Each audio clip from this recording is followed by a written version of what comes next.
university, and she works, as everybody knows, I guess, at the intersection of experimental psychology and analytic philosophy.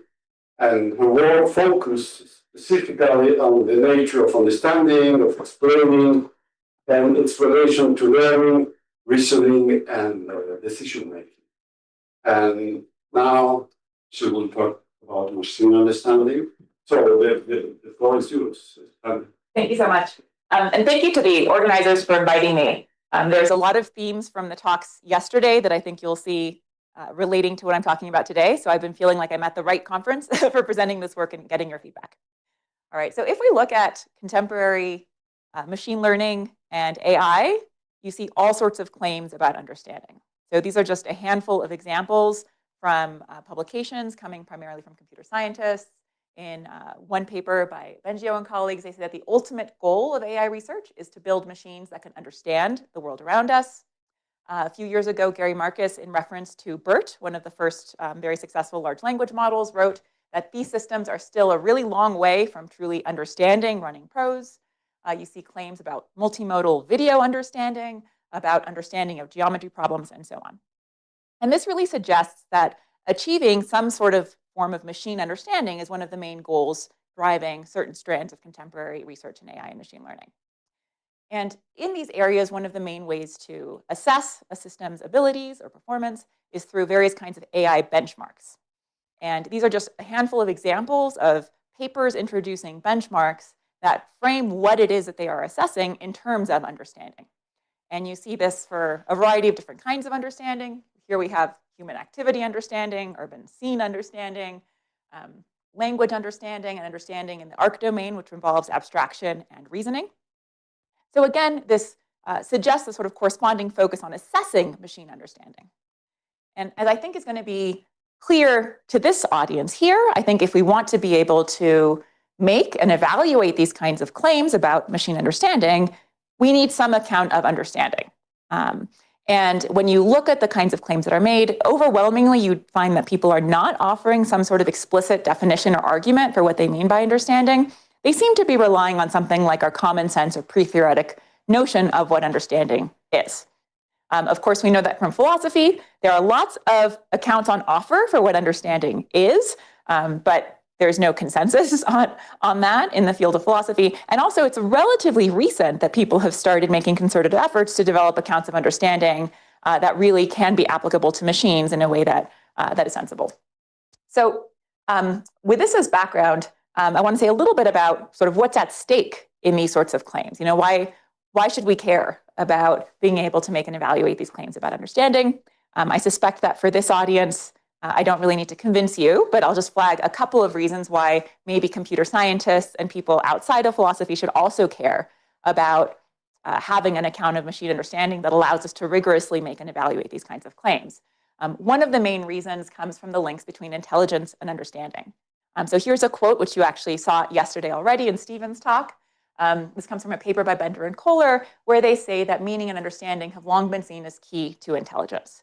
And if you look at some of the efforts that are out there in research in artificial intelligence to define some notion of machine intelligence, almost always you find that there are appeals to understanding in the way that the claims about intelligence are developed.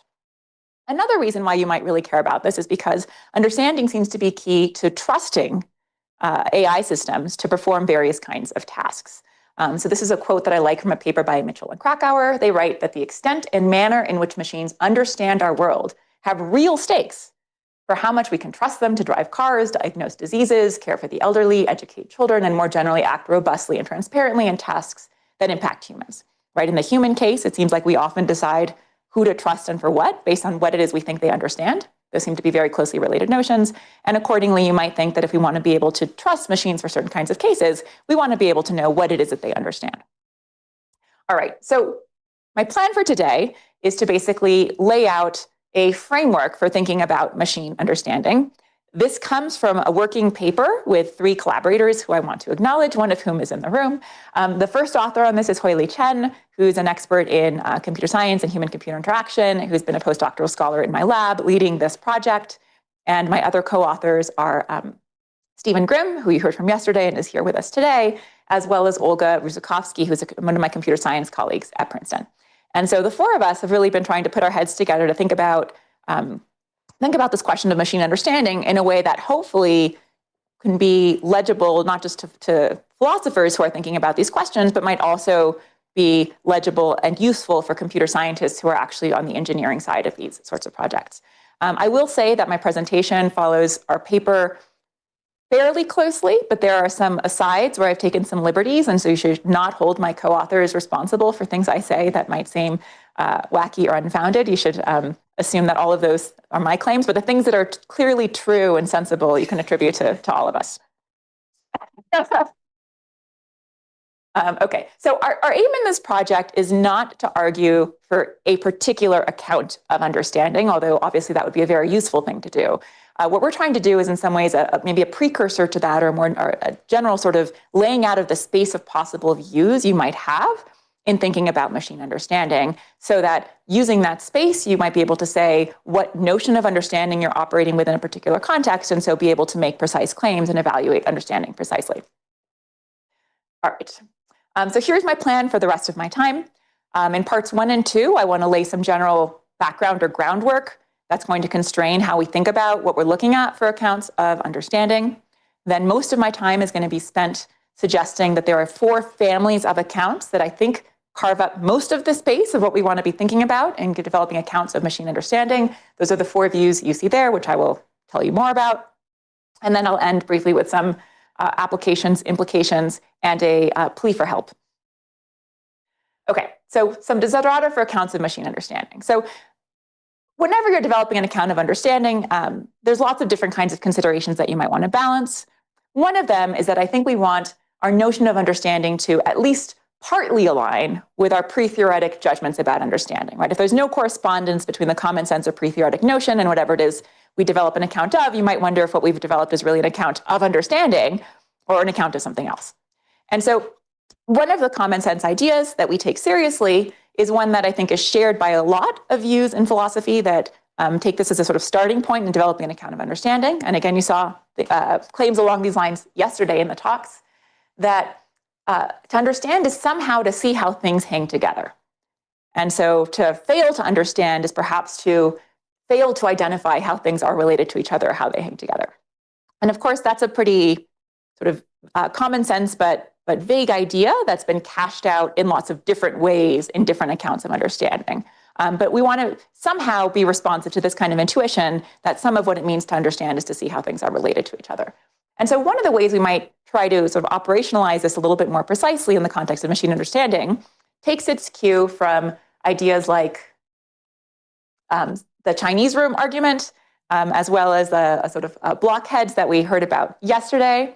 And the way that I'm going to try to make this a little bit more concrete for the purposes of thinking about our accounts of understanding is to present a contrast that's very closely related to these.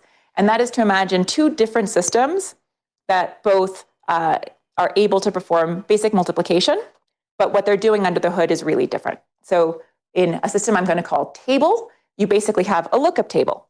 And so if you give it 2 natural numbers, between 0 and 100, what it will give you is the product of those 2 numbers. But the way it gives you this product is with this lookup table, right? It just sort of finds the entry corresponding to the 2 numbers you give it, and it spits out the value that corresponds to those. We're going to contrast this with a system I'm going to call ALG for algorithm. And what we are supposed to imagine here is that what I have there kind of schematically is the product of these 2 numbers, is that it actually has some full algorithm for how it is that you take the input and use that to compute a product. And what this shares with the classic blockhead cases and part of the Chinese room is the idea that it seems like table really doesn't have any understanding of multiplication, right? If all it has is this lookup table, it seems like it's missing what we might want to attribute as understanding. ALG might also have very limited understanding, as I've characterized it. There's a lot more you might want it to have, but it certainly seems like it's getting closer to having understanding. It has more understanding than what we might want to attribute to ALG. And so our first sort of desideratum here for these accounts of understanding is that they ought to be able to differentiate these 2 cases, right? They ought to tell us what's different about these 2 cases such that we don't want to attribute any or very little understanding to ALG, to table, and maybe a little bit more or some understanding to ALG. And if if an account says that there is in fact no difference between these, perhaps it ought to explain why it seems like there's a difference, right? It seems like there's something that's missing there. All right, second desideratum for account of machine understanding is that I think we want something that should at least partially align with and ideally help explain the practices that we see in contemporary AI and machine learning around understanding. And one of the main practices that we see is this widespread use of benchmarking as a way to assess systems. And so this is just one figure I grabbed illustratively, but there's any number of examples like this. In this particular case, what they're doing is that they're evaluating several different large language models on some aggregate battery of benchmarks to try to figure out sort of how well are these systems doing. And again, as a reminder, this is not true of all benchmarks, but many benchmarks purport to understand, to be measuring understanding, right? So just to give you an example of one of these benchmarks, again, there's any number I could have pulled here as an example, but one benchmark that's used for large language models is GLUE, which is General Language Understanding Evaluation Benchmark. And at least when I look at the way that these benchmarks are used in to evaluate these systems, it's unclear to me which of two ways they're being used. So one view you could have is that somehow performance on these benchmarks and the related abilities that they index is itself constitutive of understanding. That's just what it means to understand, is to be able to perform these various kinds of tasks. Another view you could have is that these are just kinds of evidence for understanding, right? You might just think that this is actually giving you evidence about something else, like, for example, what sorts of underlying representations a system has. And in that case, you might still take these benchmarks very seriously, but not because you take them to be constitutive of understanding, but because you think they give you good evidence for whatever you think is constitutive of understanding. And so one of the things we'd like our accounts to do is to be clear about how to differentiate what constitutes understanding from what counts as evidence of understanding, such that we can understand what's going on in these kinds of practices, and then ideally sort of evaluate them and improve them, right? But it's hard to know how to do that if we don't know exactly what role these sorts of benchmarking practices are playing. Okay, so let me say a little bit about how to be more precise about what it is we're doing in trying to make claims about machine understanding or answer questions about machine understanding. We take it that asking a question about machine understanding basically takes the form, does S understand T, where S is some sort of a system that you're evaluating, and T is some sort of target of understanding. And I think it's important to unpack both of these, because how you unpack them might turn out to have implications for what we mean by the understand relation. So for example, one thing you could ask is, do large language models understand language? And this is a question that I think many people have asked and made claims about. But on both of these ends, for both the system and the target, there's many further ways you might unpack this, right? So for example, when people talk about large language models in the context of making claims here about understanding, do they mean all large language models, right? There's lots of different ones that are instantiated differently. Do they mean specifically transformer-based large language models, which is the main kind of language model that's received a lot of attention recently? Do they specifically mean some particular large language model like GPT-4 that's been trained and released at a particular point in time? Do they mean ChatGPT, which isn't sort of just a large language model, but also involves reinforcement learning from human feedback? Do they mean ChatGPT with in-context learning, where, for example, you can give it certain kinds of prompting to get a certain kind of response, right? And so I think you might make different claims about what the system understands depending on how you specify the system. And so I think it's really important to be careful here about how you specify the system in making these kinds of claims. And in fact, when you look at the literature, I think you see people making claims at various levels like this. So if we look at the first quote I gave you, this one's again from Gary Marcus a few years ago, here he was referring to BERT. And so I think when he says these systems or these kinds of systems, I think it's plausible to interpret that as referring to something like all transformer-based large language models, right? So that seems to be, in that case, a negative claim about understanding at that level of system specification. By contrast, here's another claim. So this comes from a more recent paper where what they did was used multimodal LLMs, and they found that these did better on certain kinds of geometry problems when they were given multi-step chain of thought prompting, which is basically a form of in-context learning, not with ChatGPT specifically, but that seems to be a claim about understanding involving a very different kind of level of system specification.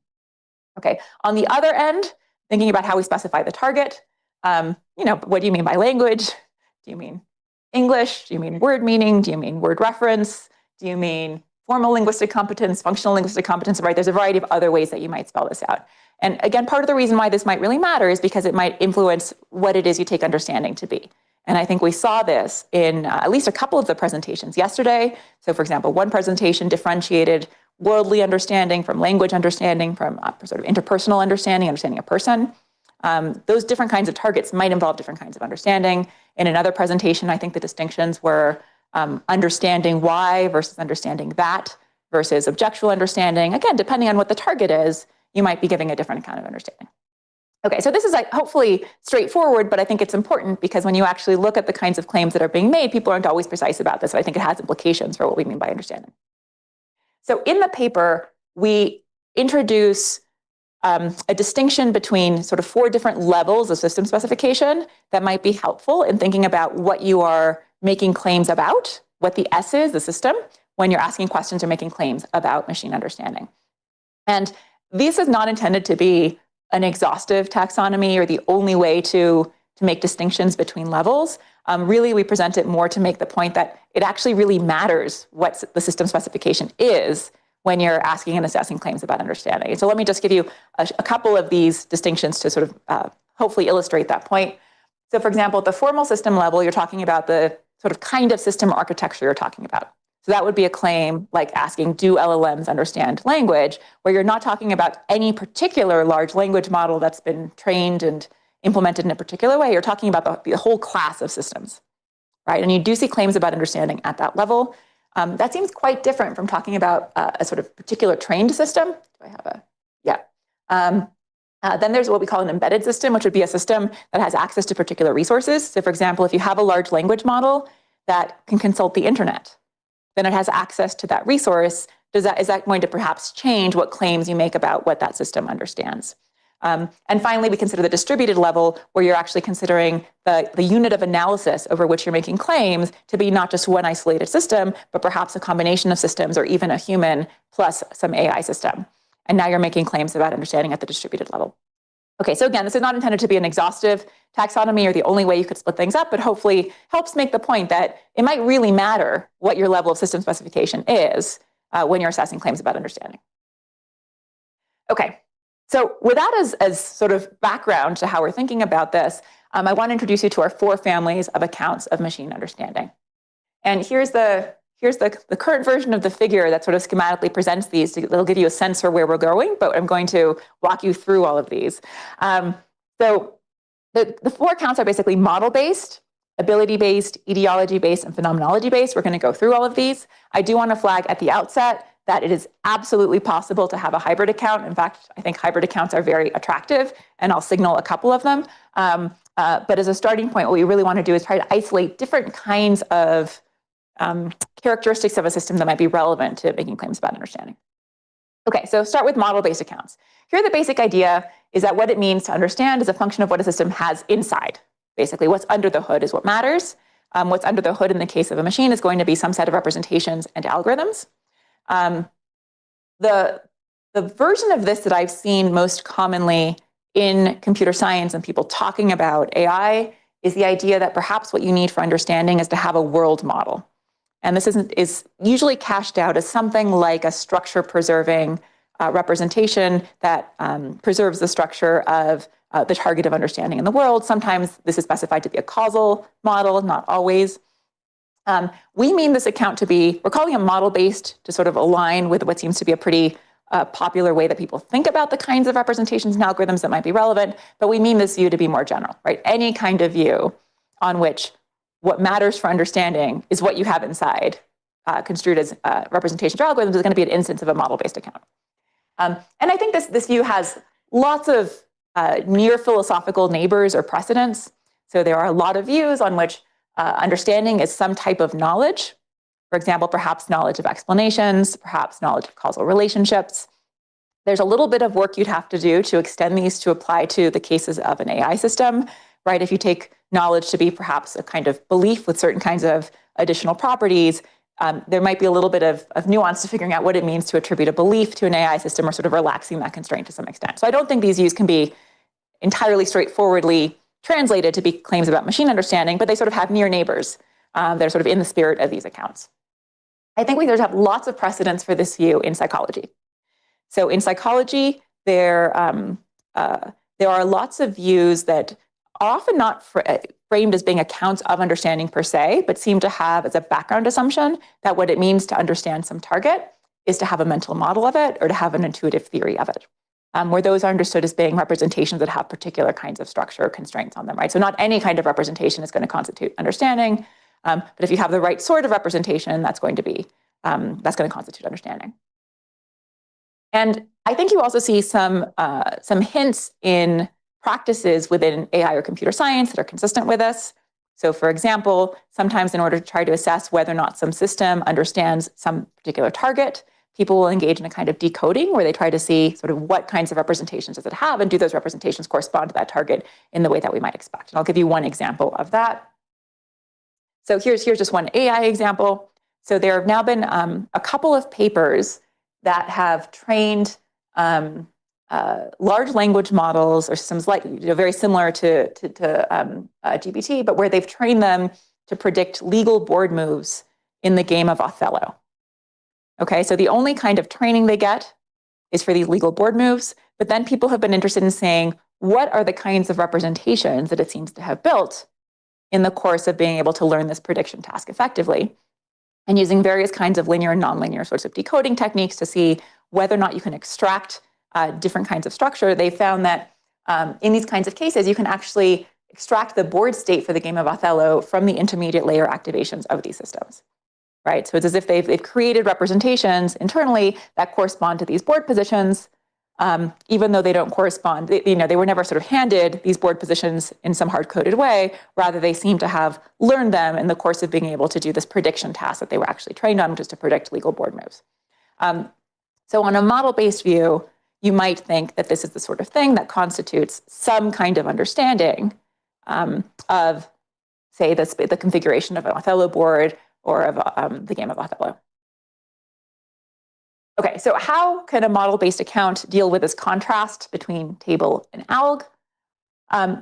So how you cache this out is going to depend on specifically which aspects of the internal representations or algorithms you think are the ones that constitute understanding. But suppose you have a view on which understanding requires representing something like an explanation or the elements of an explanation for why some particular output corresponds to the mathematical product of the inputs. The thought is that table really doesn't have the resources to give you that, right? All it could say is, this was the output. It has the elements to give you this is the output because it's in the same row as these particular inputs, but it can't tell you anything more that corresponds to something like the mathematical relationship of multiplication. But in ALG, where we actually have something like a general algorithm for multiplication, there's at least some of the elements that you might want in an explanation for how it is that the output depends on the input in a way that reflects the mathematical operation of multiplication. You might still think that's somewhat shallow. Like, I don't want to, just to be clear, I don't want to suggest that, ALG is like the, on the scale of 0 to 100 in terms of understanding. I don't want to suggest ALG is at 100. You might still think it's missing a lot, but it certainly seems to have some of the elements that you would want to, for example, construct an explanation.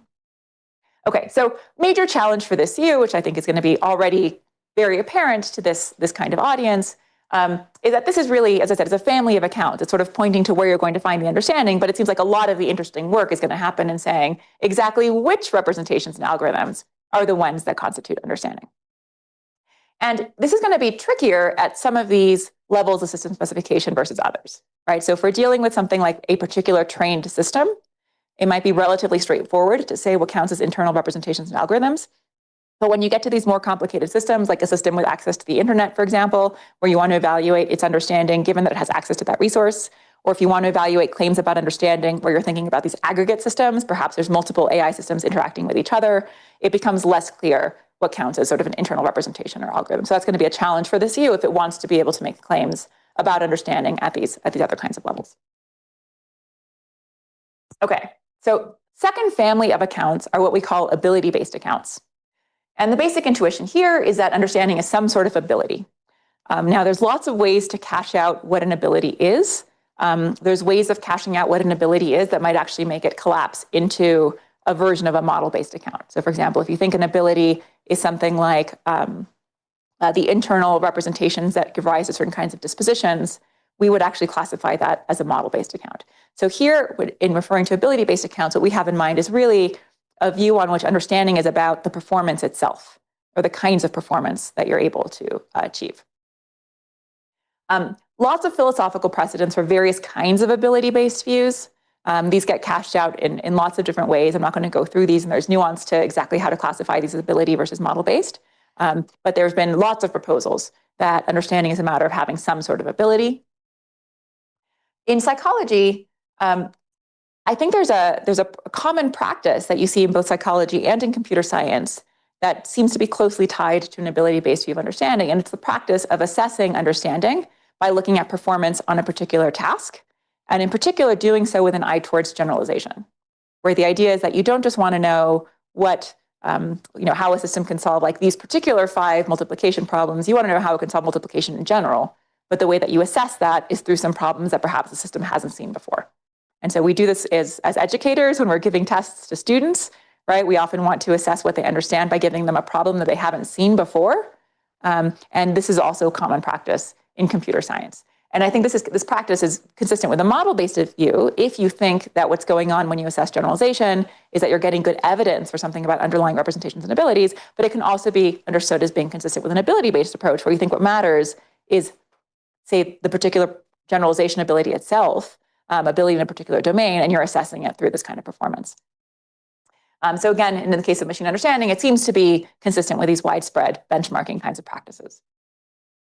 So here's just one example of how I think these ideas about understanding play out in the context of AI. This is an example of a failure of understanding. This comes from a paper that's now a few years old, but there's many newer examples that make the same point. So this was an image classification task. And what you can see in this image is that in the first column are images that were classified correctly by the system, right? So the first was classified correctly as a school bus, the second is a motor scooter, the third is a fire truck. And then in the remaining 3 images, what you see are the same objects, but presented from non-canonical viewpoints, right? So these are viewpoints that you typically would not encounter in the training materials for this, these sorts of systems. And what you can see is that it doesn't just like fail a little bit, it sort of fails catastrophically, right? It fails in ways that seem very, very different from the kinds of errors that humans might make in trying to classify these images. And so one thing you often see in these kinds of cases, when there's a failure of generalization, is that, first in general, benchmark performance, I think, is often taken as evidence of understanding. But then when performance doesn't generalize to other cases that we think ought to index the same kind of understanding, that's taken to reflect a failure of understanding on behalf of these systems.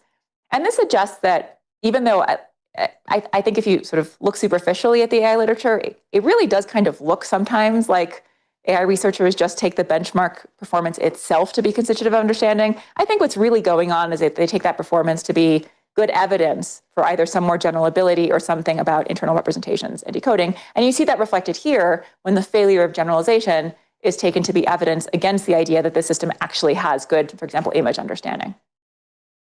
A related practice that I think, again, will be common to those of us who are instructors and have to design exams is that people are often very concerned in assessing these AI systems to give them problems that were not in their training set, right? Because if you give them a problem that was in their training set, that could be sort of like mere retrieval or parroting of what they learned, as opposed to showing true understanding.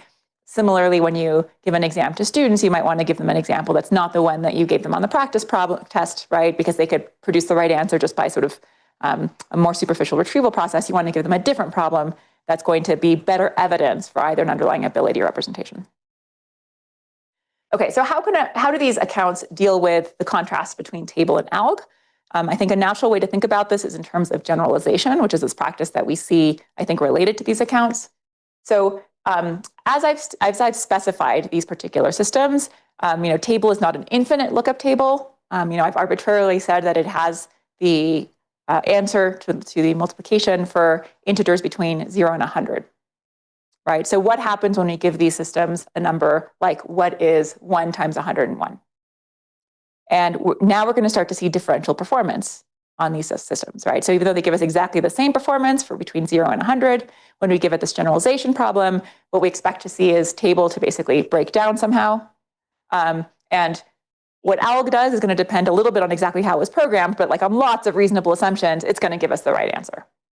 right? So this idea of looking for generalization as a way to figure out what something's actual abilities is, I think is consistent with an ability-based approach. There's lots of challenges to only relying on performance as a way to diagnose understanding, but also if you think that that's constitutive of understanding. There's lots of cases that we know of in humans, but I think you could have analogs in computer science and AI where performance can actually mask an underlying competence.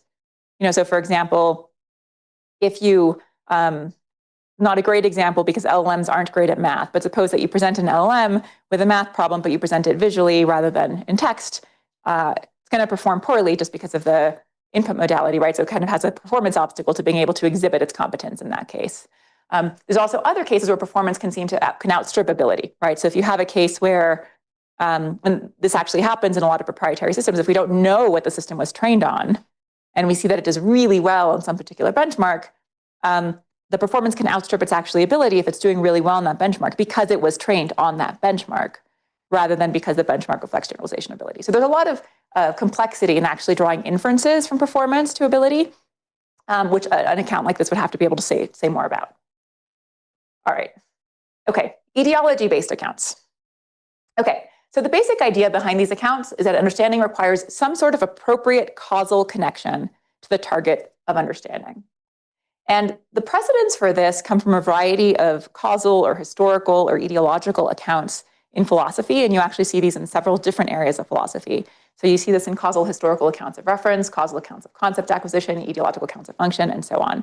And all of these views have in common the commitment that achieving something, in this case understanding, in some sense depends on how you got to that point, right? What sort of causal history was of the understanding that you have. So some examples in the case of linguistic reference, and this actually came up yesterday in Stephen's talk as well.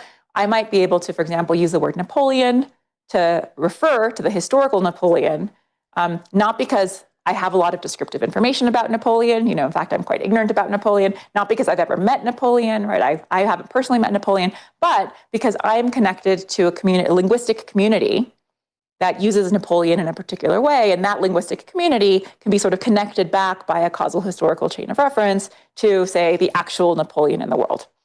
And so on these causal historical views of reference, I sort of get to refer to Napoleon by virtue of being causally connected in the right way.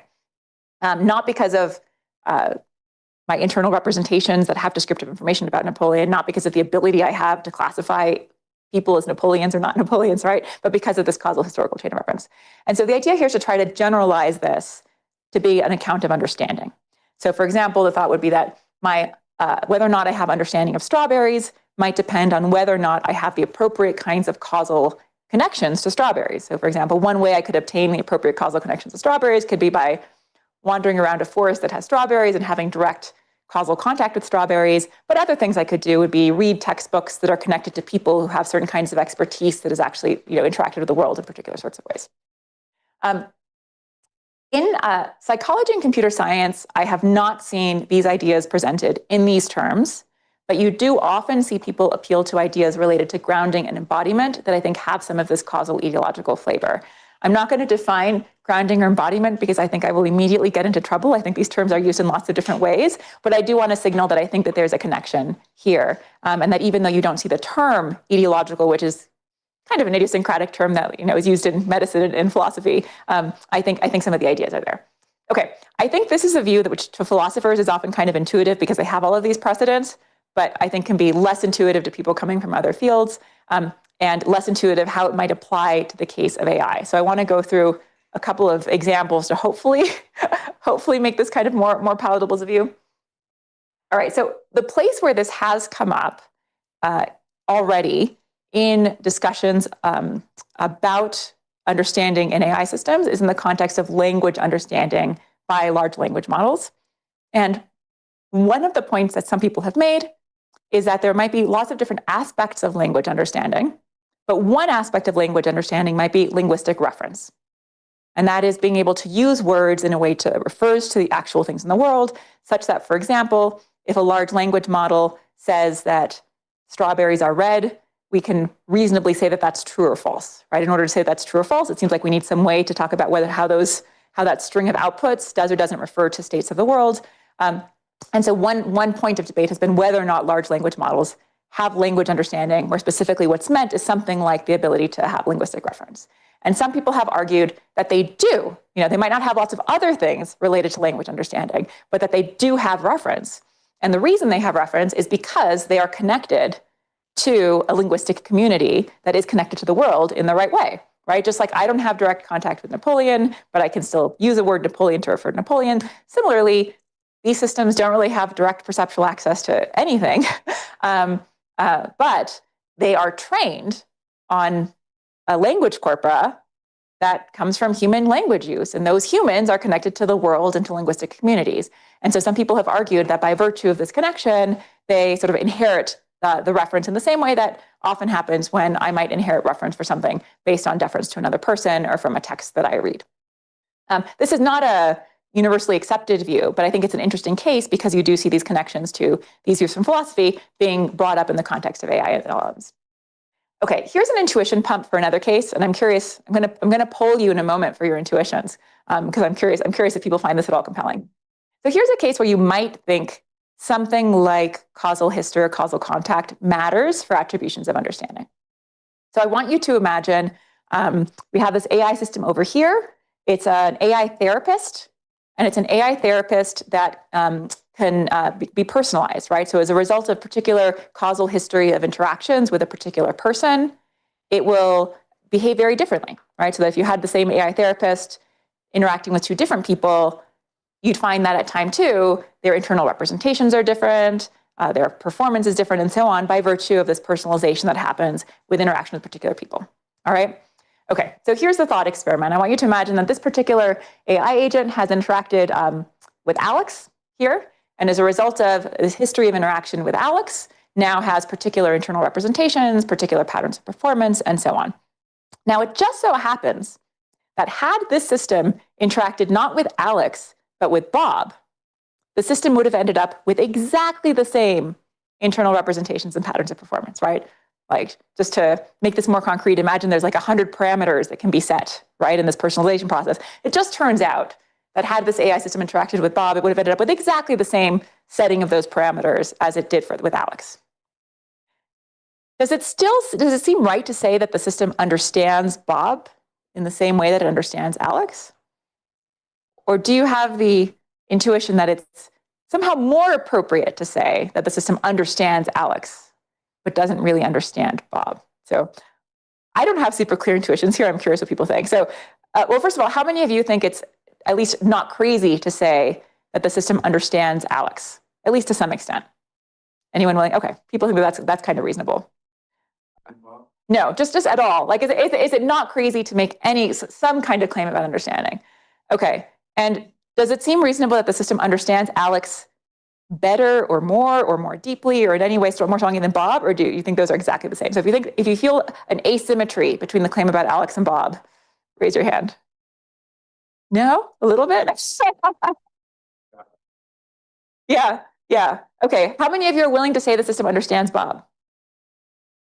A little bit less than Alex. Okay, so I don't have super straightforward intuitions here, but this strikes me as a case where maybe specifically in the context of interpersonal understanding, what it means to understand a person, you might think that some sort of direct causal contact or having certain kinds of representations or abilities that come from actual acquaintance or interaction with the person, you might think that matters. And so that's what we're trying to sort of bring out in this kind of example. Okay. So how does an etiology-based account deal with the difference between table and alg? So I haven't told you anything about how table or alg causally came to be, right? So you don't have any direct evidence about the etiology. But I think we very naturally make inferences about etiology based on the evidence that we do have. And I think that's what's going on in this case. But to hopefully walk you towards this intuition, because I think this is not totally straightforward, I want to start with a different case. Okay, imagine these two systems. I'm going to call it table multiplication and table sum. And these are extremely small lookup tables. In fact, they're both the same identical small lookup tables. Given the input 0, 0, they output 0. And given the input 2, 2, they output 4. All right, so the system's abilities are identical. System's internal representations are identical. But I'm going to give you different causal histories for these two systems. I want you to imagine that in the case of table mult, this was hand-coded with the intention that it reflect multiplication, right? And in fact, 0 times 0 is 0, and 2 times 2 is 4. And so you can imagine either that this was like hand-coded by a programmer with the intention that it implement multiplication for these cases, or you might imagine that it was trained this way with a system that gave it feedback based on whether or not these responses corresponded to multiplication. But for table sum, the causal history is very different, right? So for table sum, I want you to imagine that somebody hand-coded this with the intention that it correspond to the sums. And in fact, 0 plus 0 is 0, and 2 plus 2 is 4. Or perhaps it was trained in some way where the feedback corresponded to alignment with sums. Okay, so we had these totally different causal histories for how these tables came to be, but the tables are in fact identical, performance is in fact identical. At least to me, I'm not inclined to say that either of these has a whole lot of understanding, but it at least seems less crazy to say that table mult has some understanding of multiplication than that table sum has some understanding of multiplication, right? It seems very wrong to me that say that the table sum, like in any way, has understanding of multiplication. It kind of seems like it's incidental that it happens to have some input-outputs that correspond to multiplication. So I'll do a quick show of hands. If you get some differential intuition, some judgment that these are different in terms of claims you might want to make about understanding, raise your hand. Not a lot of ideological intuitions in this crowd. Okay, and is it that so there's two reasons you could not raise your hand. One is because you just don't want to say these have any understanding at all, which I'm sympathetic to. All right, most people want to say no understanding, and I'm sympathetic to that. But another view you could have is that they do have a little bit of understanding of some kind, but it's exactly the same understanding. Maybe? That's right. I mean, it could be that either I failed to specify something important for the case, or just that even if I did specify that, it could continue to be a hard case. So all of this example, the AI therapist in this case here is trying to generate some of the intuitions that might drive you to think that ideological considerations matter. It may well be that you don't think that they're sufficient on their own. It might be they have to matter in conjunction with other things, but hopefully I'm at least edging you towards the sense that this isn't crazy, but if you don't want to endorse it. Okay, so with that as kind of like a intuition pub warm up towards the view, the thought is that insofar as you, on an ideological view, insofar as you differentiate, insofar as you differentiate table from alg, it's because you think you get differential evidence about their causal histories across those two cases. So for example, this might not be super plausible, but for example, it could be that table isn't just a subset of the input-output relationships that correspond to multiplication, because that could just as easily correspond to lots of other mathematical functions, right? So for example, another thing that you could do is that for positive numbers, you could give the product, and for negative numbers, you could divide, for example, and then for this particular subset of the table, it would look like it was implementing multiplication, but really it was implementing a subset of this more complicated formula. And so the thought is that you have sort of better evidence about the etiology being tied to multiplication for alg than for table. So insofar as you have differential intuitions about them on an etiology-based view, it's because of the differential evidence you have for etiology, not because of the representations of performance per se. Okay, major challenge for this view. I think it has quite limited scope. These sorts of views have been applied in philosophy in very specific contexts, for example, as accounts of linguistic reference. As far as I know, this has not been developed as a general account of understanding. And I think it's because it's probably not super plausible on its own as a general account of understanding. But insofar as we want to lay out the space of possible views to capture sort of all facets of understanding, it's something that we might want to have in our taxonomy because maybe it does apply to certain things like LLM's ability to have reference or not. And I also think it's not so implausible as a theory add-on, right? So for example, I think having a view where some necessary condition for understanding is really model-based, but then where there's an additional ideological component that matters for certain forms of understanding, like, for example, language or interpersonal understanding, that strikes me as actually kind of a reasonable view. And so that's part of why I think it makes sense to have this in our taxonomy, even though at least I personally am not advocating for this as the single view of all understanding. Okay, fourth family of accounts, phenomenology-based accounts. And actually we saw, I think, some nice examples of why you might take this seriously in the talks yesterday. But the basic intuition is that understanding requires the right feelings or subjective experiences. This has a lot of philosophical precedents. So for example, I'm guessing everybody here is familiar with Nagel's bat, the idea that there's sort of knowing what it's like to be a bat might require certain kinds of first personal phenomenological experiences. There's Jackson's Mary's room thought experiment, which suggests that perhaps having a lot of knowledge that might not be sufficient for actually having kind of the experience or the phenomenology of the red. This is a quote I like that actually Stephen Grimm pointed me to from Stephen Turner. So when a mother tells her 13-year-old daughter that she does not know what love is, she's not making a comment about semantics. She's pointing to the non-linguistic experiential conditions that are bound up with the understanding of the term that the daughter does not share. Right? You might think that to truly understand certain things like love or grief or how good a huitlacoche tostada is until you go to Mexico City and have one. You might think you have to actually have those experiences in order to be able to have a certain, either any understanding or perhaps a certain depth or kind of understanding. Okay, I don't have a real AI example here because I think if anything, most people are skeptical that current AI systems do have something like phenomenology. And so when this comes up, it's often to deny understanding to a particular system. But given that, I thought this might be an interesting point to make, which is that psychological studies that have looked at lay people's willingness to attribute consciousness to machines find that they're actually pretty willing to do so. I mean, so this is one recent study. And what you can see on the figure on the left is the distribution of consciousness ratings to a large language model. This is all the way from 0, having no phenomenology at all the way up to being human-like at 100. And you do see that the modal response is at 0, right? So most participants are saying that these systems have no phenomenal experience. But there's a really long tail there of people who have views where they're willing to attribute some level of phenomenological experience to these systems. And then if you look at the figure on the right, this actually goes up with your frequency of usage. I do not for a moment take this to be evidence that these systems actually have a phenomenal experience. But I think it actually might speak to some of what might be going on in people's attributions of understanding to these systems and what sorts of things they might be willing to think a system does understand. One thing that we're actually starting to think about in my lab is what's the relationship between these kinds of attributions of phenomenal experience and attributions of understanding for different kinds of targets. Okay, so going back to our case of table versus alg, I find this case hard to think about because I find it very hard to imagine any phenomenology associated with either of these systems.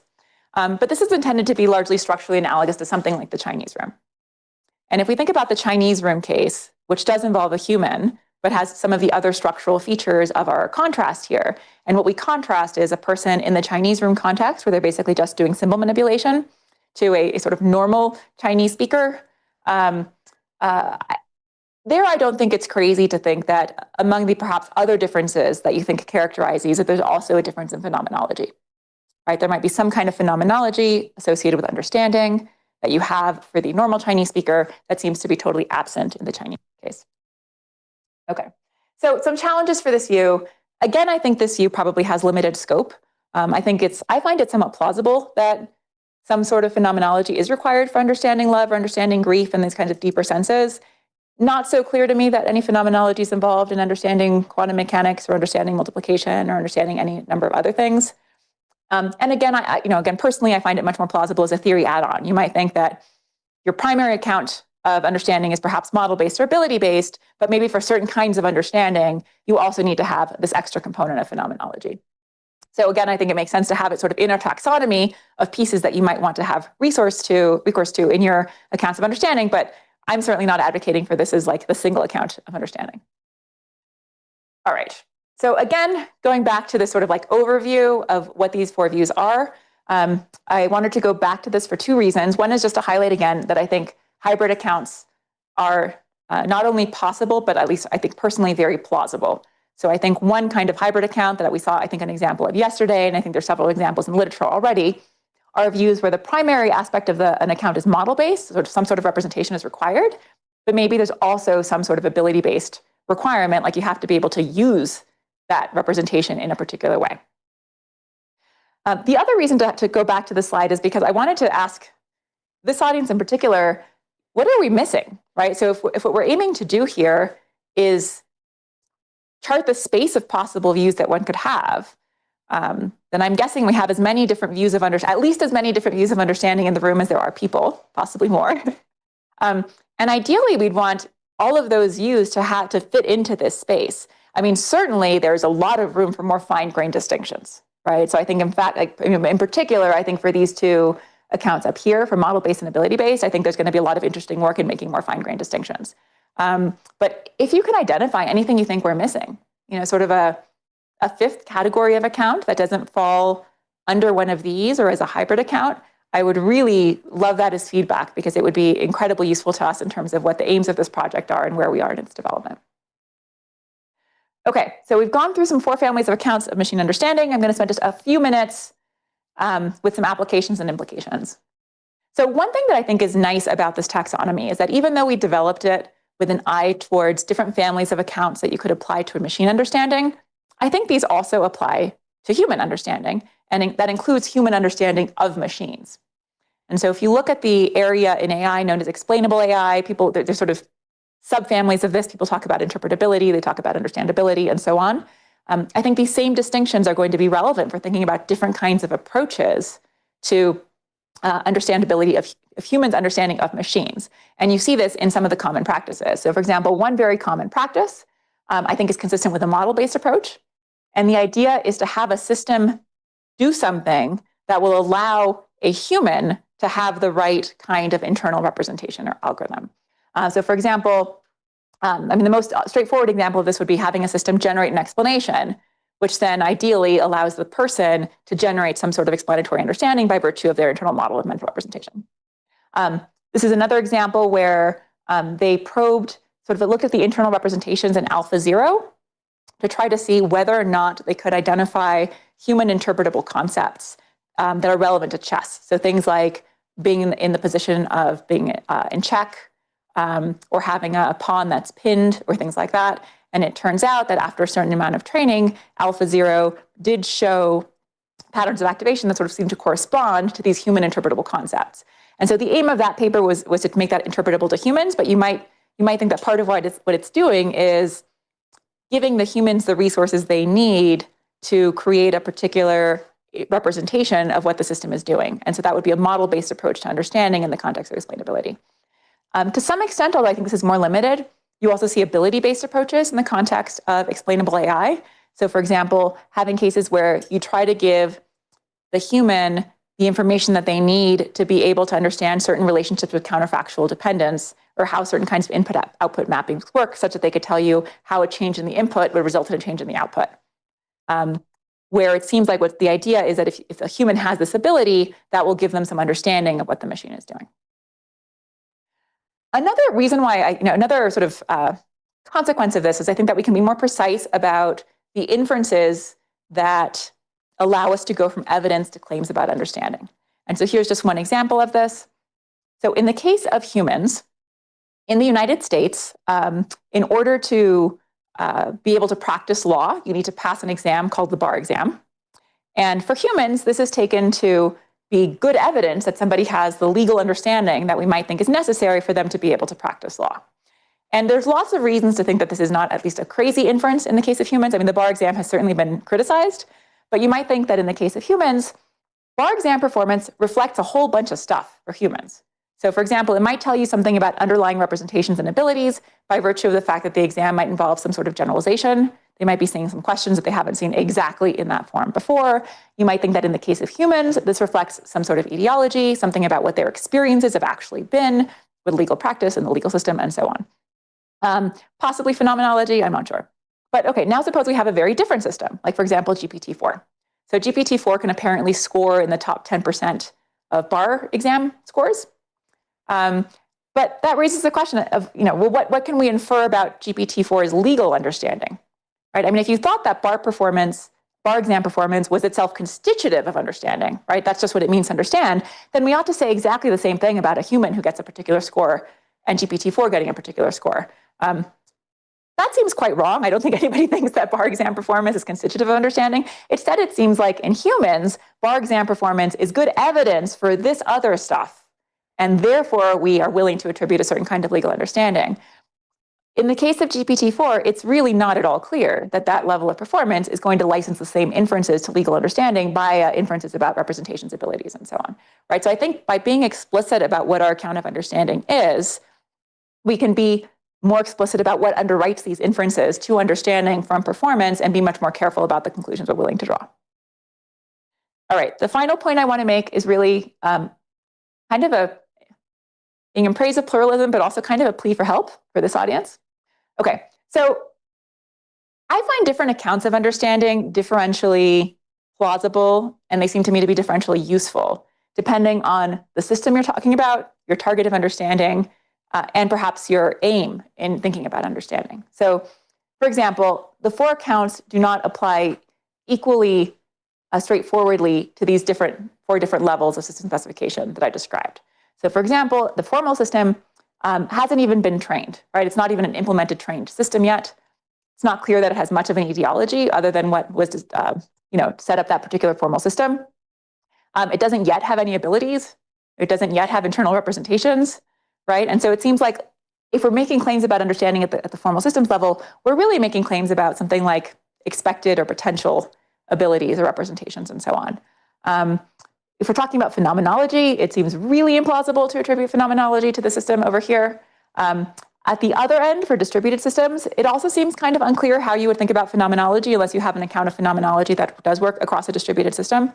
So you can't sort of mix and match all of these levels of system specification and all of these accounts without some modifications to the accounts or what you're talking about, right? It seems like some of them apply more naturally to some levels than others. Similarly, at least I think for different targets of understanding, I don't know how many people here will share these intuitions. I find the phenomenology and ideological views especially plausible when I'm thinking about interpersonal understanding, when I'm thinking what it means to understand a person. And they seem perhaps less relevant or plausible in thinking about something like Othello or chess or mathematics and so on. And so depending on your target of understanding, you might want to have a different kind of approach. You might have a different account of understanding as well. And finally, depending on what your purpose is, you might care more about one of these things than the other, right? So if your aim is to assess or develop intelligent systems, you might have different preferences for these views. And if your goal is to decide whether or not to trust a system. So there's a sort of glass half full and a glass half empty way of thinking about this kind of pluralism. I think the glass half full point is that having a space of possible views gives you the ability to sort of mix and match the components that make sense in a particular context for the system you're evaluating and the target you care about and the purpose you care about, right? We're sort of like giving you all of the ingredients that are relevant for you to be able to figure out what the relevant notion of understanding is in a given context and to be precise about it, right? It's sort of giving us a vocabulary so that we don't talk past one another in making claims about understanding, but it can instead can be sort of clear about what question we're asking and what flavor of understanding we are assessing, trying to develop, and so on. That's the glass half full. Here's the glass half empty, is I do wonder if one takes this kind of pluralist view seriously, if there is any unified core, right? So here's a kind of deflationary or eliminativist argument that somebody could make. If what you care about is intelligence and trust in AI systems, under each of these, you're going to have a bunch of more specific aims, depending on why you care about intelligence and trust. Maybe you care about the ability to solve a particular type of problem or to produce certain kinds of outputs or to adapt to new situations in particular ways. Maybe you care about offering faithful explanations or about reliable performance in particular situations and so on, right? There's all sorts of more specific things that might actually be your goals as somebody who's either developing AI systems or interacting with them in some capacity. And so you might wonder whether we need to talk about understanding and achieving these goals at all, or we can just talk about these goals directly, right? Is there any extra work we get, any benefit to sort of trying to subsume some of these things under the label of machine understanding if we are going to be somewhat pluralist about what that can mean? It seems like in order to preserve machine understanding as a meaningful and useful concept, we'd probably want to be able to say that there's some kind of unified or common core across these cases. And so this is my plea for help from this audience. I'm torn about this. I think there's probably are some good reasons to preserve notions of understanding. I mean, certainly in the case of humans, you could make the same argument, and it seems like we have found it useful to refer to understanding. And if we're going to do so, I would expect it to be because there are certain things that we think are going to be meaningful and useful generalizations that we can make across understanding, despite this variation in types of understanding.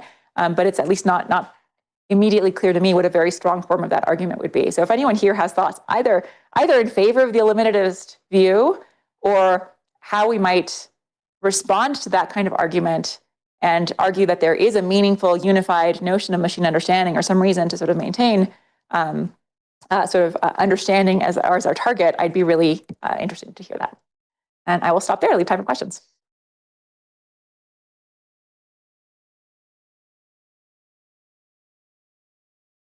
Now questions, Natalia, Otavio, Jake, yes. Miguel Angel, Andres, and Jocelyn, and then Jocelyn. Yes. Thank you, Tania. It was really very nice and very organized, like the way you're organizing the information. Very helpful. I have a very tiny comment on the example of the table, the two tables. It's just, I think that if you think there's understanding one, you would have to say there's understanding the other one, because 2 times 2 is exactly 2 plus 2 in that particular case. But more generally on your last question, of which of course I don't have an answer, but I have a political concern, which is that if you see the history of the term artificial, I think there's something similar going on if you like with the term intelligence. Like, what is our intelligence? What is it going to be? There's some analogy there. And for as far as I can tell, intelligence is a term that's very helpful in merchandising these products for people who now have the dominating narrative about what these things are doing. And my sense is that their ability to have this term is allowing them to do a series of things about moving this technology and selling it in ways that are not necessarily taking the users in self-interest into account. They're trying to sell, and it works for selling. So my worry is that if we now in academia do the general thing of, oh, we're going to give you a term of machine understanding, are we not just giving them and complying to that general narrative instead of opposing it? So another way, and I think that I'm saying just something that you're already saying, but like reflecting it back for reflection, is that what we ultimately want is artifacts that are helpful in particular contexts. The bar exam is an artifact that works in a particular context, but because we know humans have all these other features, then that particular things in the practice of law, in the context of the United States might work, or works with faults, but it works. But it's an artifact. I mean, we don't take it to be a substitute for understanding. It's just, we need to do with artifacts. So another way to do it would be like, instead of thinking, like wondering if these things actually understand or not, are they useful to expand our understanding as artifacts?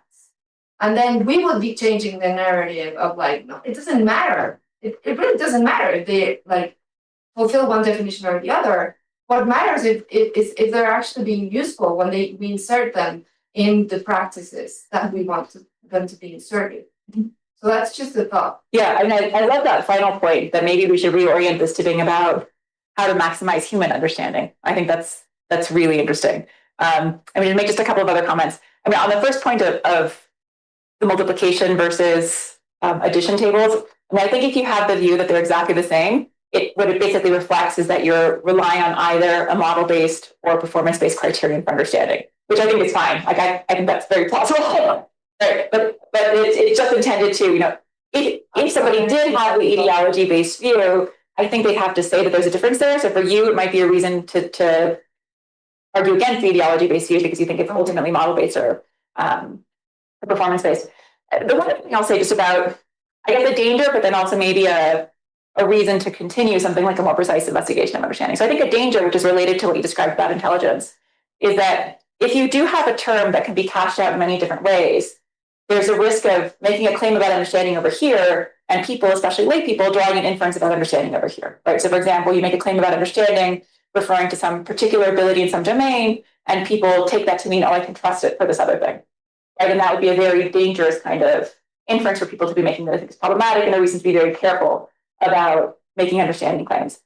On the other hand, I think that that also points to why, if we're not going to be successful in eliminating talk of understanding, maybe it points to a reason to think about having a more precise vocabulary for understanding, right? So if we could use a taxonomy like this to figure out the right way to talk about these different kinds of understanding in order precisely to prevent those kinds of inferences, then I think it could be useful. But I'm very sympathetic to everything you said. So, Odayo? Yes. And please be brief because we have almost all room that wants to ask this. So, Odayo. Thanks, this was a great talk. So I want to make 2 points in opposite directions. So you asked about what point you miss, right, and the classification.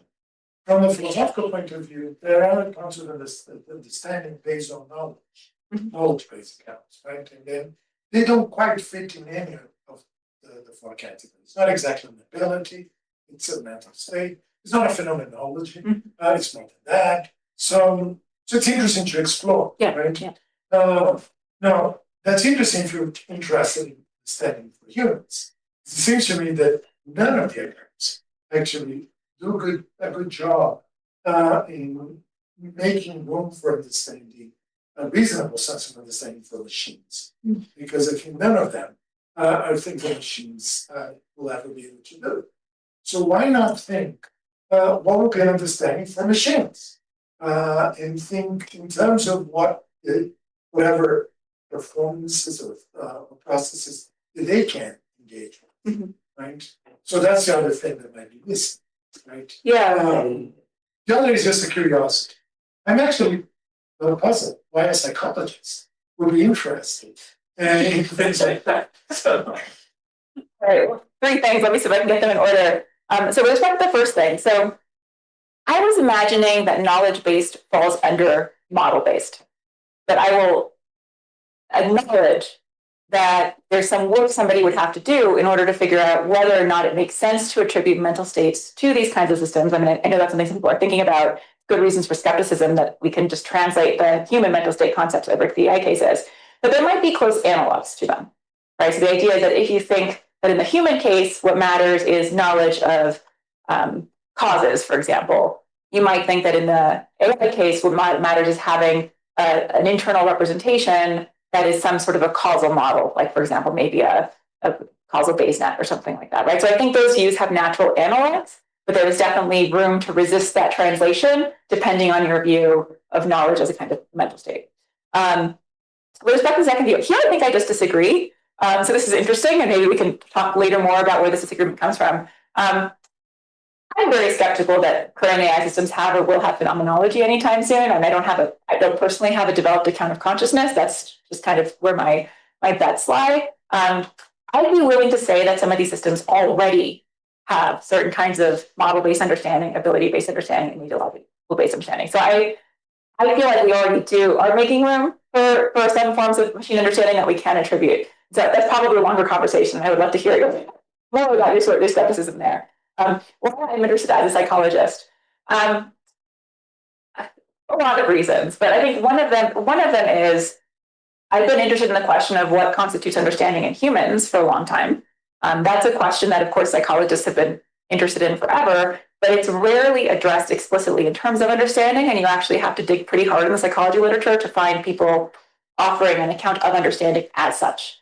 You'll find many claims about what people know. You'll find claims about what they understand without a corresponding account of understanding. You'll find claims about what they can do, what they believe. You'll find lots of other things. But you have to do some work to actually translate what it is psychologists are doing, I think, to claims about understanding. And so I've found philosophy to be very useful for that. I also think there's a parallel project to what's being described here that's come up a little bit in some comments I've made in the last question, which is thinking about human understanding of machines and the kind of attributions of understanding lay people might make to machines. And those are clearly very psychological projects. So those are just some of the reasons. Yeah, thanks for the talk. Super clear. Good laying out of everything in the plot. So I was just thinking more about the the intuition pumps for the causal intuitions, right, in the AI therapist case. And I was realizing I have the causal intuitions with respect to the humans, but not with respect to the AI. But not because, well, partly because I don't think the AI understands. But even if there was some sense in which they understood, I think whatever their causal knowledge that they have is different in kind than the kinds that humans have. So the reason I have the causal intuition that Alex is the one who's being therapized, right? By let's say the human therapist, and then it just so happens that the human therapist says the same things with respect to Bob, maybe, but not in virtue of Bob, right? The reason I think there's more understanding of Alex in the human case is because in some sense, all of the therapist's Alex thoughts have that individual as part of their content. That is, it's not merely descriptive content, it's like singular content about Alex, right? And then Bob doesn't have that because Bob's is just like, it has content, but by virtue of just like, Bob being an individual that satisfies the description, whatever, right? But AI, the reason it doesn't seem like AI can have that sort of asymmetry is because all their representations are at bottom something like statistical, right? At best, they're merely descriptive, and they can't have like singular content in the way that I'm perceiving you right now. And if somebody replaced you with a replica, or I would not be thinking the same thoughts mid conversation when they switched you. So one thing to say is there's an interesting sense in which the etiological intuitions are going to be based on really sensitive questions about just what's possible for AI to even represent, I guess, that are worth maybe unpacking to kind of get a clearer sort of experiment or thought experiment that might pump the intuitions in the way you want it to, or something like that. Yeah, thank you. Yeah, that does make sense, and that's really helpful. Not sure what I think about AI having singular content, but I agree with you that it would be useful to spell out for that kind of case what are the range of possible contents that could actually be available in both those cases. And I think it's really interesting to think about contrasting the human therapist case to the AI case. So yeah, thank you. Okay. Very useful. Yes. Yeah, thank you for the talk. I have a problem with the contrast between table and algorithm. A truth table, for example, is an algorithm. So in a sense, it's displaying the way that the propositions are combined and giving an outcome. But you can find a rule that is being displayed also in the table. So in the case of the multiplication table, I guess you could say the same thing is happening. So I don't see such a sharp contrast between the table, if it's a truth table, and if it's an algorithm of some sort. So I was thinking that maybe if the contrast is between something like a blockhead, which just has answers for questions, and some algorithm that finds the answers in some way, then it would be more obvious that you have two different systems, or two different iterations that would be more clearly displayed. So that's one question. And the other question is, I didn't quite understand how in the game of Othello, that example is a way of showing how the system has internal states. You could maybe say a little bit more? Yeah, so for the first part, I think you're right that your contrast might be more useful, and I'll think more about that for the paper. But one thing I want to be clear about is that, and maybe we should at least rename it, the claim isn't supposed to be that there's no algorithm associated with the table case, right? Clearly, even just getting inputs and generating the corresponding output in the right column, there's an algorithm associated with it, right? So it's not, the contrast isn't supposed to be no algorithm versus an algorithm. It's supposed to be lookup table with the associated algorithm plus some algorithm that actually implements something that we might consider to be the relevant inferential process or something like that. But I think you're right that your example maybe brings out the contrast we want more clearly. With respect to Othello, okay, I'm gonna confess here. I have read these papers, but this is but I'm not gonna probably be able to reproduce them incredibly accurately. Here's my understanding of what they did, right? So they took something which had the architecture basically like a large language model. They had it instead of predicting the next word, as happens in the way that normal training works for large language models, they had it predict legal board positions from a given input position. Okay, so then now that's been trained, and now they can probe basically at various points in the training process. Do we see anything in the pattern of intermediate representations that seems to track board positions? So, for example, can we come up with some function from its internal representations to board positions that works well, right? That sort of like captures variation of board position. And in the first paper, they were able to do that with nonlinear functions. And in the second paper, by encoding the board differently, basically, they were able to do it for linear functions. And the thought is that this is evidence that in some ways its internal representations are capturing something like board position. Now, the aim of those papers is not to make the claim that these systems understand board positions, right? In fact, it's not framed as a project about understanding, but it illustrates what I think is a more general practice of engaging in some kind of decoding, where we try to, either for the purposes of us understanding what the machine is doing, or figuring out whether or not the system has a world model, doing this sort of work of trying to figure out whether or not there's systematic mappings that we can identify between its internal representational states and what we take to be the meaningful components of the target of understanding. So it's the kind of approach that's used to identify a world model. Does that help with what your question about it was? Yes, okay. thank you. Josie? Oh. Thanks. That was really interesting. Really appreciate the talk. So I guess I'm trying to answer the last question you had. Great. Thank you. And it's not clear in my head right now, partially because I didn't get a lot of sleep, so my brain doesn't function well. I don't understand things very well right now. Okay, so I think there is a way in which, and I'm gonna without shame, advocating for my own view. Because why not, right? You think it's right? I'm not faking that one. So I think there's a way to have a unified account, which also of understanding, which also leaves room for pluralism, for attention and sensitivity to targets and vehicles of understanding, and also context of research dependence sensitivity. And I think that it's a kind of a funny thing because now you're doing understanding of understanding, right?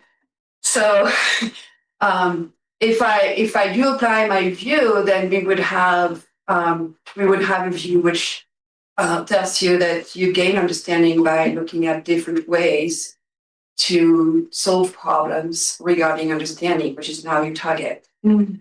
And you could do that in different ways with different vehicles. And it's always, at least in my view, depending on what problem you're trying to solve. And so the very general unified view is that understanding is problem solving. Mm. And there are different ways of solving problems because most problems do not admit of only one solution. Mm-hmm. So I don't know if that works, but that's my on top of my head answer to your question. Yeah, thank you. I'd have to think more about that. Maybe talk about how our view applies to AI. Yeah. So Yeah. I would have to shape this off to see. But there, I think within the view to the different distinction we make between different kinds of understanding or different modes of understanding, I think we could have the sense in which a mode of understanding that AI can have. Well, there's another that they probably don't, at least on most views of the words included in there, according to philosophers. So I think there is a way to make sense of some understanding, but not another kind of understanding. Okay, interesting. If you can point me to what I should read to understand more about your view. The book you're reading right now. Okay. All right, I'll add it to my reading list. But thank you, that's helpful. I think I would need to think more about that to know if I'm prepared to adopt it. But I do too. But I like the connection to problem solving because at least for me, a lot of this project is intended to provide useful tools for practitioners of various kinds, right? Right. The end goal here is to actually be helpful to people who are developing and assessing AI systems and users of AI systems. And so I think thinking about that in relationship to problem solving in a particular context might be a useful way to make that connection.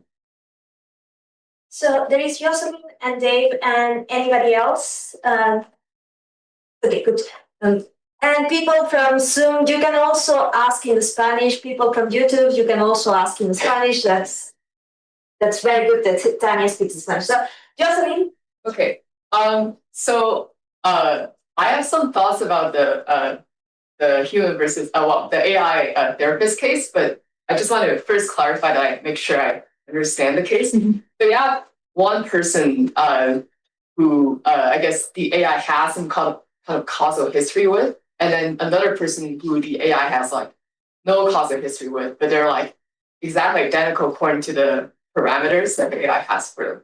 Okay, so I wonder if there's a way to tweak the kind of etymological causal connection such that we would actually have some intuition about this case. So I wonder if, suppose what we're looking at is not the causal connection between the patient and the AI, but rather the causal connection between the AI and the body of knowledge from actual therapists that the AI is drawing from. And then suppose we were to think that, okay, this AI system has like some kind of representation of what kind of treatments to prescribe to patients.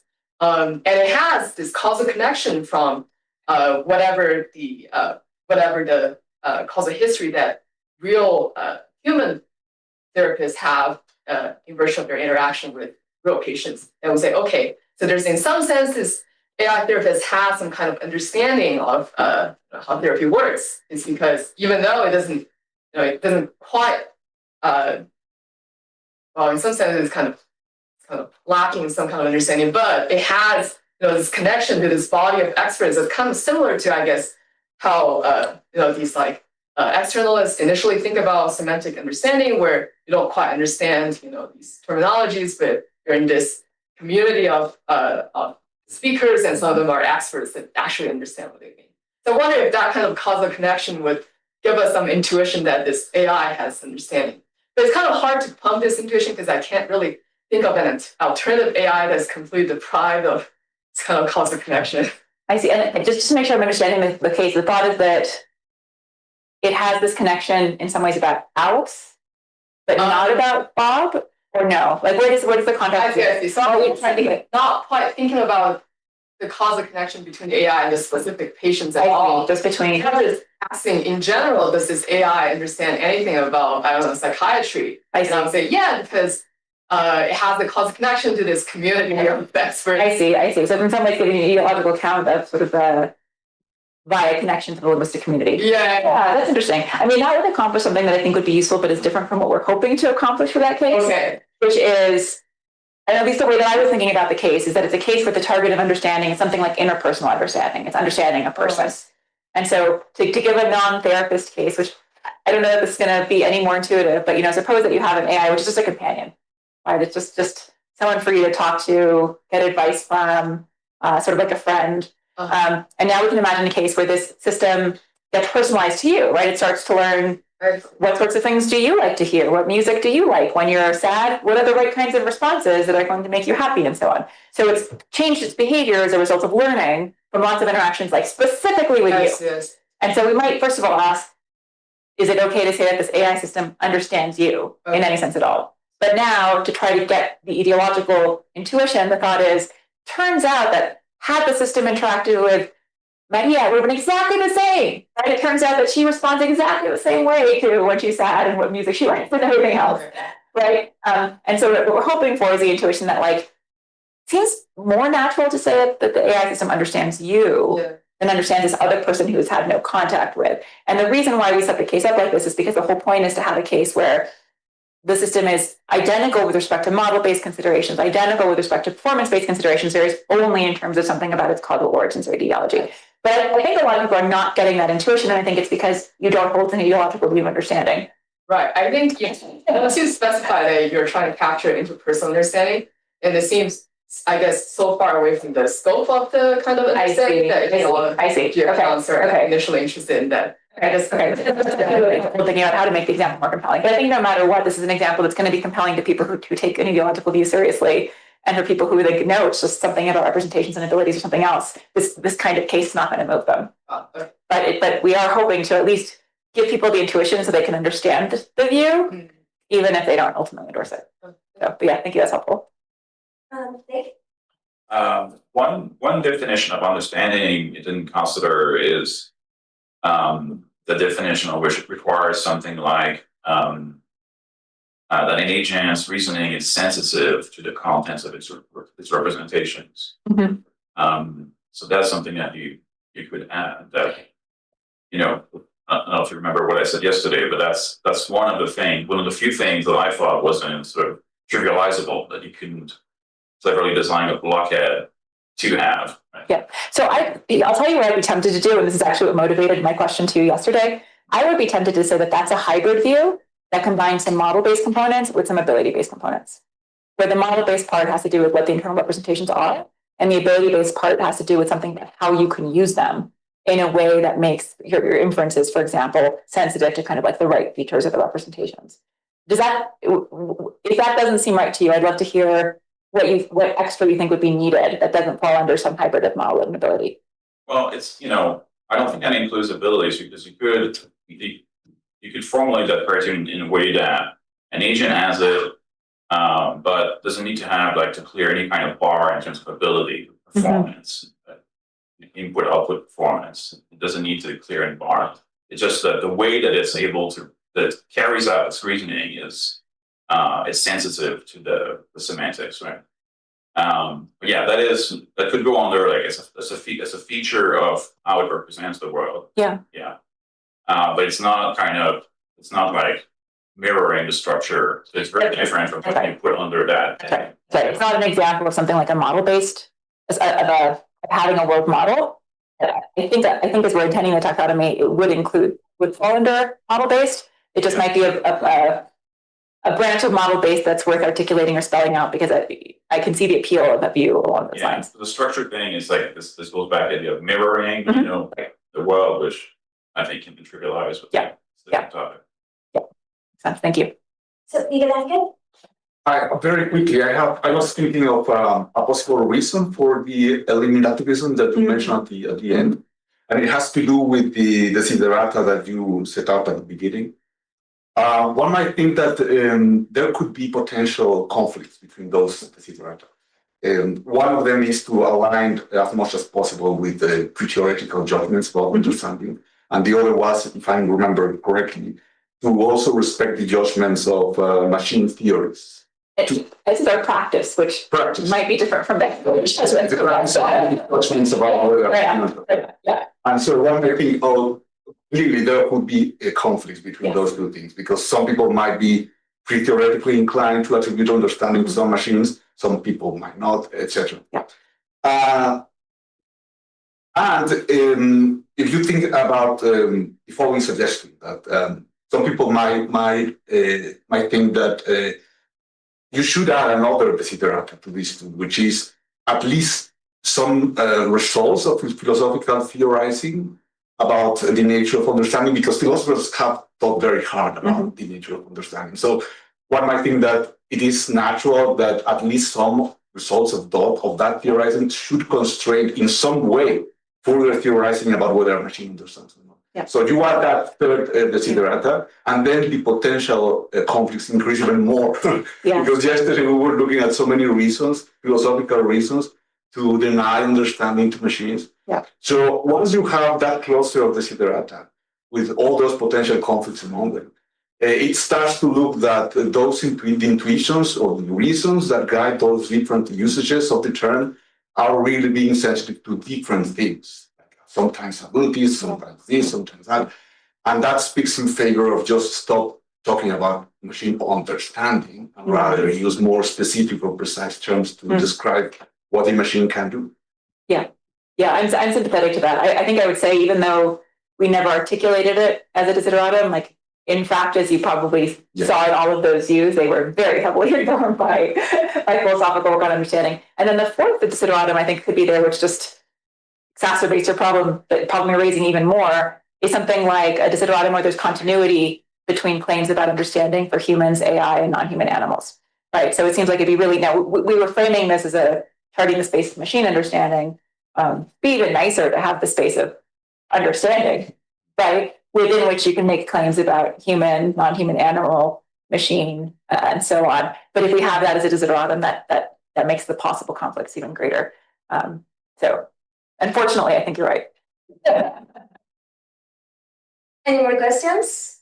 Yep. Interesting. I was just wondering about what you said at the end with respect to the eliminativist position, that we might just want to focus on just intelligence and trust. Just to be clear, I don't mean intelligence. I actually meant even more fine-grained. So like within intelligence, here's things you might care about, like this particular ability. Within trust, here's something you might care about. Faithfulness of these kinds of explanations in this context. And the thought wasn't to preserve intelligence and trust. We'd eliminate those two. We would just go straight to like, okay, well, what we care about right now is performance on this type of task.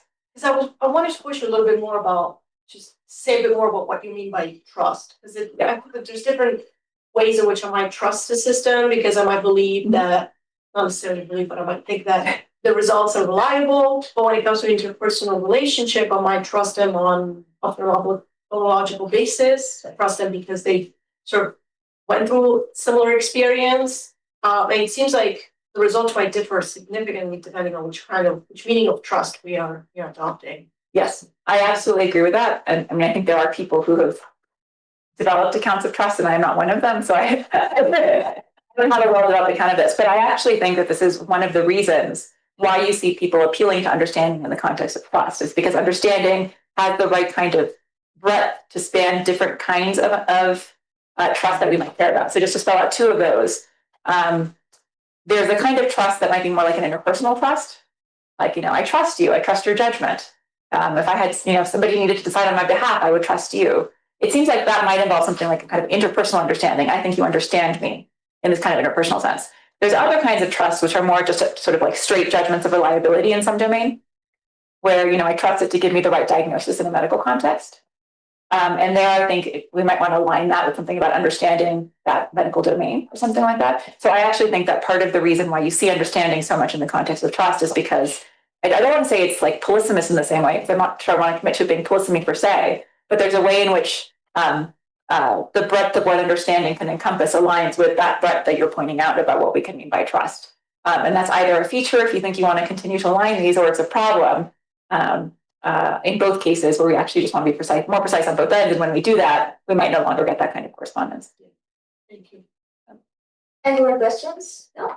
Then I have a question. All right. So, I think I have something like a follow-up on one of the comments by Ottavio about what is actually happening in this case and how it's very dissimilar to human cognition.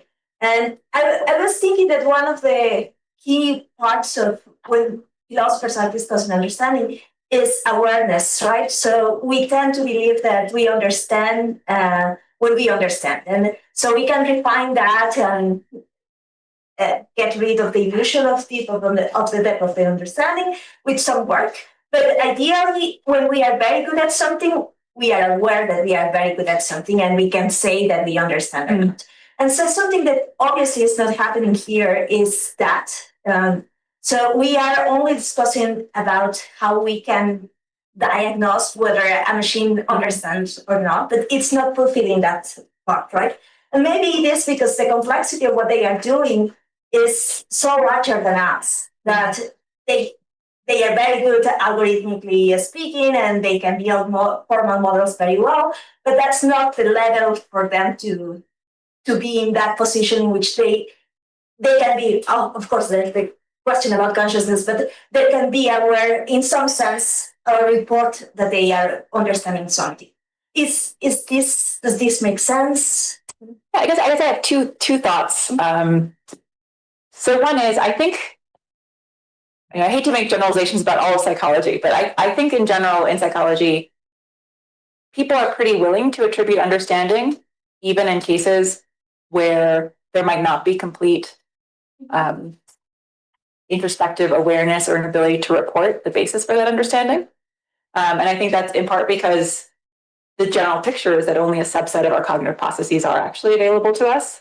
And so people, if you look at actual things, people will say in the human case, they might talk about what the visual system understands, for example, things that philosophers would consider sort of subpersonal understanding, but that's not uncommon in the psychology case. And maybe for that reason, it's not obvious to me that, that I want to build in a kind of like awareness requirement into understanding. That said, I think you're right that one current, at least, big asymmetry you see between humans and AI systems is in what is called metacognition in psychology. And I'm not sure how widespread this term is, but basically cognition about cognition, and that could include being aware of what you understand. So one place where AI systems currently, despite being extremely impressive in a lot of ways, overwhelmingly, they tend to be very bad at being well calibrated, for example, in terms of what they do and don't know, and which answers are likely to be right versus wrong, and so on.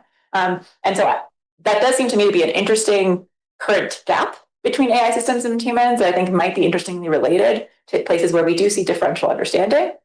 In my view, that's an engineering problem that will probably be solved. Like I don't think there's an in principle reason why AI systems couldn't have metacognitive abilities. But that's interesting. I'll let you give more thoughts. Thank you. Just quick, that was great. Thank you. So what Maria said about awareness made me think of maybe one view that I'm not sure how to put on the taxonomy. So people often talk about understanding, associating it with an active insight. And 30 years ago, 40 years ago, they would say, "Oh, this is the phenomenology; it's like the aha experience." But that's a very superficial way of thinking about the active insight. And I wouldn't want to put the active insight, like, I don't think that falls naturally on the phenomenology part of our scheme. Yeah. I also don't think the active insight, I'm not sure how that would be captured in the model view, because you could have a model of like, I don't know, some logical inference where it just portrays the inference, but not the insight that's supposedly like the human level kind of driving the inference or at the core of the inference. Does that make sense? Although I would be inclined to just say that is model based. So maybe I'd want to hear more about how you're thinking about insight. So it has an associated phenomenology, but also I think what's typical of insight is seeing a connection you didn't see before. Realizing that something can be represented in a different way, or that something has a connection to something else that you didn't antecedently see. It seems to me pretty straightforward to think about that on a model-based account, where part of what's changed is something like the way you're representing it and the way you're representing it in relationship to other things. Mm-hmm. So I think it'd be interesting to think about if we grant that there's sort of a distinctive phenomenology, and then we characterize something about what's actually changing in terms of the internal representations. Yeah. Is there anything left to the insight phenomenon that we haven't? So I would even be inclined, the phenomenology is distracted. So let's say there's an active insight that doesn't have an aha stuff. So a system that sees like 2 + 2 = necessarily 2 + 2, or necessarily if P then Q. And one thing that just like models it, like represents it, and another, it's when it's instantiated in the human mind. Like I could take on testimony that necessarily 2 + 2 = 4 and model that in my mind, but without an active insight that makes it understanding, makes it alive. I don't know how I want to put it. I feel like there's a representational part of it that might be just fall short of the insight part. So my second move, my first move would be to say it's definitely model based. My second move would be to say maybe that extra piece is actually an ability. Maybe part of what you're describing is like, now I can do something with this, right? It's not just that I've represented it differently. It's that now there's this thing I can do I couldn't do before, and then that powerful ability. I do think it's an ability, but the way we're thinking about ability, that's capped out in terms of just like external form. Yeah. So maybe, right. I mean, now just thinking through this, maybe one thing we need to give more thought to in terms of the taxonomy is how to think about mental abilities. That could be where action is. Where it feels to me like there's a lot of action there, and that the way with the resources we currently have in the taxonomy, the only way I think we can accommodate that is by either changing the way we define ability or by thinking about it as model based. And so maybe there's actually a third thing we should be thinking about there. Yeah, thank you very much. Thanks, everyone. Let's thank Tania. We are going to take 10 or 15 minutes, I don't remember.